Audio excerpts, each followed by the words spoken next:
మనం గుడిలో ప్రదక్షిణాలు ఎందుకు చేస్తాం? గుడిలో ప్రదక్షిణాలు చేయడం వెనకాల కూడా ఒక సైన్స్ ఉంది. దానికి చాలా సిద్ధాంతాలు ఉన్నాయి. దాంట్లో 3 రీజన్స్ని మనం ఇవాళ తెలుసుకుందాం. ఫస్ట్ రీజన్, గుడిలో గర్భగుడి లోపల విగ్రహం కింద యంత్రాలను ప్రతిష్ఠిస్తారు. దానివల్ల ఒక పాజిటివ్ ఎనర్జీ అనేది క్రియేట్ అవుతుంది. ఎప్పుడైతే మనం గుడి చుట్టూ ప్రదక్షిణాలు చేస్తామో ఆ పాజిటివ్ ఎనర్జీ మన మైండ్ అండ్ బాడీ తీసుకుంటుంది.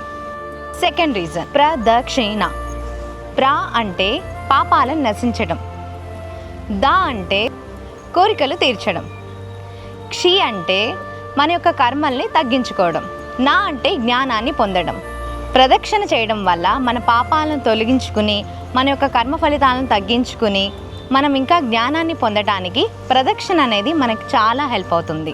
థర్డ్ రీజన్, మనం ప్రదక్షిణ చేస్తూ ఉన్నప్పుడు మన యొక్క పాదాలు భూమిని తాకుతాయి.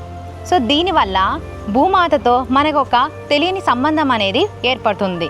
మన బాడీ ఇంకా ఎక్కువ పాజిటివ్గా ఫీల్ అవుతుంది. ఇలాంటి చాలా రీజన్స్ తెలుసుకోవడానికి సాధనా సత్వాన్ని ఈరోజే ఫాలో అవ్వండి.